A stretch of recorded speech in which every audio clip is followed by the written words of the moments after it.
आप हमें देख रहे हैं हमारे YouTube चैनल पर और हमारे फेसबुक पेज पर। नाज़रीन, आज हम बात करेंगे इमरान खान साहब ने जो ओवरसीज़ पाकिस्तानियों को है वो आर्मी चीफ के ख़िलाफ़ एहतजाज करने से रोक दिया है और नवाज़ शरीफ को बहुत बड़ा एक रिलीफ मिल चुका है। उसके बाद साइफर केस में इमरान खान के ख़िलाफ़ और शाह महमूद कुरैशी साहब के ख़िलाफ़ आज भी फ़र्द जुर्म आयद ना हो सकी। सिंध में बशीर मेमन जो सरकारी अफसरान है उनको धमकियाँ देने लगा। आगे बढ़ने से पहले जो दोस्त हमारे चैनल पे नए हैं उनसे रिक्वेस्ट है कि फेसबुक पे हमें फॉलो करें और यूट्यूब पे हमारे चैनल को सब्सक्राइब करें।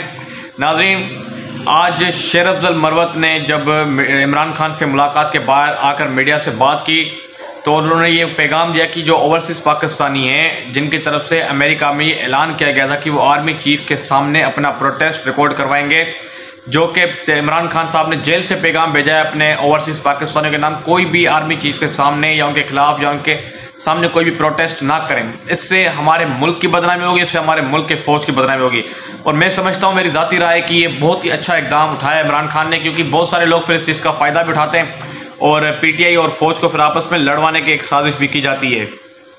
अब आते हैं नवाज़ शरीफ के साथ। नवाज़ शरीफ को अल अज़ीज़िया रेफरेंस केस से जो सज़ा उसकी ख़त्म कर दी गई है, सज़ा कलअदम करार दे दी गई है।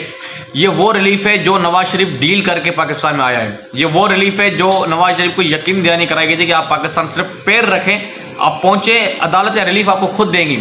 काजी फ़ाइज़ ईसा जिनके नाम ये सारी भागदौड़ चल रही थी, काजी फ़ाइज़ ईसा आ जाए आ जाए आ जाए, वो आ चुका है। और अब इंसाफ ऐसा मिल रहा है कि जैसे आप समझे कि ये इंसाफ नहीं मिल रहा है नवाज़ शरीफ को। ये नवाज़ शरीफ के सारे केस फैसले हुए थे, बस नवाज़ शरीफ के आने की देर थी और लिखे हुए थे सारी चीज़ें, बस सुनानी है भाई नवाज़ शरीफ फ़ला कैसे बरी, फ़ला कैसे बरी। अब इस मुल्क में कानून ये कि एक गरीब बंदा किसी की साइकिल चोरी कर ले तो वो 2 साल तक जेल भी काट सकता है, लेकिन नवाज़ शरीफ अरबों रुपए की करप्शन करने वाला 2 मिनट में बरी हो गया। ये पाकिस्तान का इंसाफ का निज़ाम है। और फिर हम इस मुल्क में इंसानी हकूक़ की पामालियाँ भी देखते हैं, तो इसीलिए होती है क्योंकि यहाँ पे इंसाफ नहीं है। अदालतें अगर इंसाफ देने पे आ जाएं तो ये मुल्क में जो इस वक्त डिस्टेबलाइज है वो मुल्क स्टेबलाइज हो जाए। मतलब मुल्क में अगर अदल व इंसाफ नहीं होगा तो मुल्क कैसे आगे बढ़ेगा। बहरहाल नवाज़ शरीफ को अदालतों ने रिलीफ दिया, अच्छी बात है, मिलना चाहिए, लेकिन सामने इमरान खान भी, उसका केस भी अभी तक नहीं लग रहा सुप्रीम कोर्ट में। जो काजी फ़ाइज़ ईसा है वो वाज़े ज़ाहिर हो रहा है कि वो एक दुर बन के, एक शख्सियत बन के बैठे हुए, मतलब शख्सियत परस्त इंसान है। या तो फिर नवाज़ शरीफ उनको ज़्यादा कुछ पसंद है इसलिए फिर उनके केस सुनते हैं। बंदियाल साहब के खिलाफ बेंच फिक्स का वो चल रहा होता था, लेकिन आज काजी फ़ाइज़ ईसा पर ही इल्ज़ाम लग रहे हैं कि वो बेंच फिक्स खुद करते हैं, मतलब किसी और के कहने पर। बहरहाल मैं इस टॉपिक पर मज़ीद बात नहीं करूँगा क्योंकि ये कदलिया का मामला है और हम चाहते हैं कि अदालतें हमारी जो है वो इंसाफ दे। अब बात करेंगे सिंध की सूरत हाल पे। सिंध में जो बशीर मेमन है वो नून लीग को जैसे सदर लगाए, सरकारी अफसरान जो है उनको धमकियाँ देने पर उतर आए कि आने वाली गवर्नमेंट सिंध में और पंजाब में हमारी है, अगर आप हमारे कहने पे अभी ये चीज़ें नहीं करेंगे, जो वो गैर कानूनी काम लेना चाहता है बशीर मेमन, अगर वो सिंध के सरकारी अफसरान नहीं करेंगे तो उनको बदली करा दिया जाएगा या उनको फिर मुअत्तल करा दिया जाएगा। इस चीज़ ऐसी धमकियाँ वो दे रहा है जो इतलात हमारे पास पहुंची हैं। अब मेरे ज़ाती ज़रा हैं, कुछ सरकारी मुलाजिम हैं जिनको बशीर मेमन ने खुद अपने बंगले पर बुला के बहुत सारी धमकियाँ दी हैं, जो हम बात नहीं कर सकते, उन बेचारों की नौकरी का मसला है। अब बात करेंगे जो इस पर साइफर केस की आज समाअत थी। अच्छा, समाअत में क्या हुआ है कि इमरान खान के बेगम बुशरा बीबी और शाह महमूद कुरैशी की जो बेटी है मेहर बानो कुरैशी या सायरा मेहर बानो कुरैशी है, उनको पुलिस के एहलकारों ने कमरे में बंद कर दिया, बाहर से ताला लगा के उनको बंद कर दिया। और जेल ट्रायल एक तो है भी गैर कानूनी, लेकिन फिर भी चलो इमरान खान को सिक्योरिटी खदशा आते हैं तो उसकी बुनियाद पे ये किया जा रहा है। वहाँ पे ना घर वालों को इजाज़त सही तरीके से दी जा रही है मुलाकात की, ना वकला को दी जा रही है और ना ही मीडिया पर्सन को वहाँ पे एंट्री की इजाज़त है। मीडिया के वो बंदे इजाज़त है जो टाउट है हुकूमत के और जो नून लीग के या उनके टाउट है उनको इजाज़त है, क्योंकि वो बाहर की कवरेज नहीं करेंगे।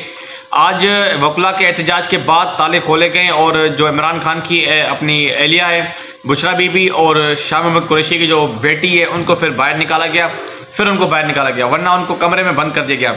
इस मुल्क में अगर ऐसा निज़ाम चलेगा, ऐसे जुल्म चलेगा तो किस तरीके से होगा। पाकिस्तान में इंसाफ अदल नहीं है, यहाँ पे लोग घुट घुट कर जी रहे हैं, मतलब लोग चाह रहे हैं कि हम कैसे खुल कर चलें।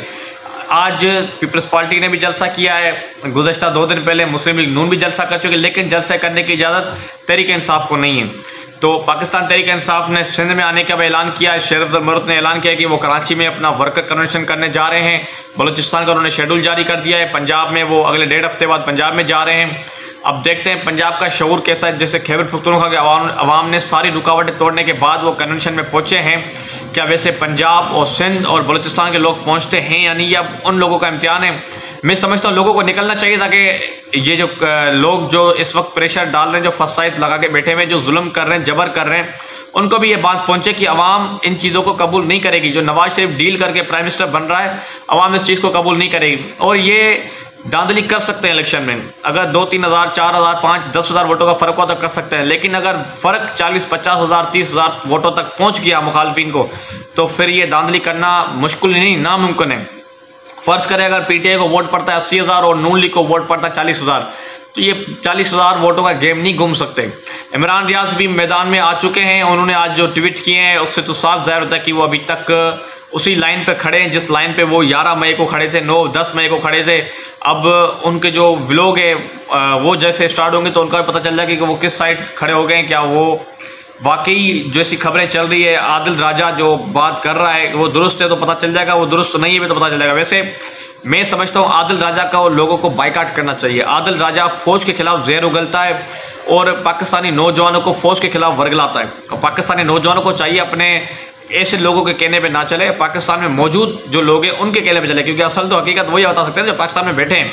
जो पाकिस्तान से बाहर बैठा है वो कुछ भी कह सकता है। अब तक के लिए इतना ही। हमारे चैनल को सब्सक्राइब करें और फेसबुक पे फॉलो करें। इंशाल्लाह डेली बेसिस पे आपको अपडेट देते रहेंगे। बहुत बहुत शुक्रिया।